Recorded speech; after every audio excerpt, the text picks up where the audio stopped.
చూస్తే అశోక్ లేలాండ్ ప్రారంభంతో ఏపీలో పారిశ్రామిక నవశకం ప్రారంభమైందని మంత్రి నారా లోకేష్ అన్నారు.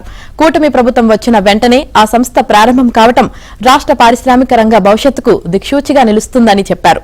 విజయవాడ మల్లవల్లిలో అశోక్ లేలాండ్ బస్ బాడీ ప్లాంట్ను లోకేష్ ప్రారంభించారు.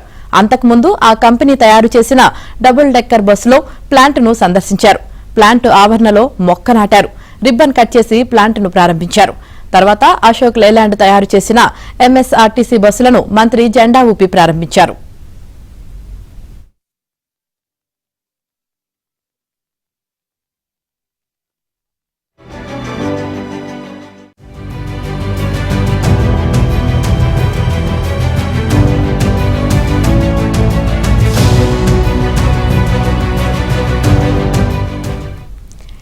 టీడీపీ ప్రభుత్వ హయాంలో మల్లవల్లిలో 1360 ఎకరాల్లో ఏర్పాటు చేసిన ఇండస్ట్రియల్ పార్కును వైసీపీ ప్రభుత్వం తీవ్రంగా దెబ్బతీసిందన్నారు లోకేష్. టీడీపీ ప్రభుత్వం 450కు పైగా కంపెనీలతో ఒప్పందాలు చేసుకుంటే వైసీపీ వేధింపుల కారణంగా చాలా వరకు పరిశ్రమల ఏర్పాటుకు ముందుకు రాలేదన్నారు. ఆ పాలనలో నష్టపోయిన పారిశ్రామిక సంస్థల్లో అశోక్ లేలాండ్ కూడా ఒకటి. వైసీపీ ప్రభుత్వ హయాంలో ఏపీలోనే అత్యధిక పన్ను చెల్లింపుదారులలో ఒకరైన అమరరాజా, లూలు వంటి భారీ పెట్టుబడిదారీ సంస్థలు తీవ్ర సవాళ్లను ఎదుర్కొన్నాయన్నారు. జాకీ వంటి కంపెనీలు కూడా పొరుగు రాష్ట్రాలకు వెళ్లిపోయాయి. చంద్రబాబు ముఖ్యమంత్రి కావడంతో మళ్లీ ఏపీకి బ్రాండ్ వచ్చింది అన్నారు.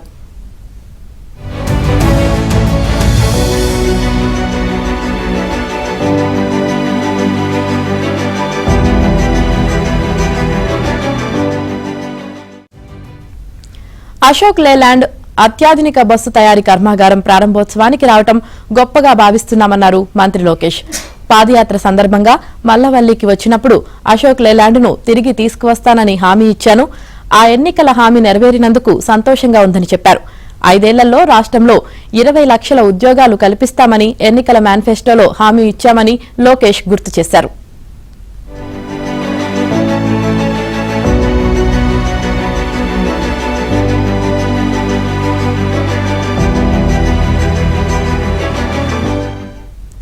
ఈ కంపెనీల ద్వారా 4 లక్షలకు పైగా ఉద్యోగాలు రాబోతున్నాయన్నారు మంత్రి లోకేష్.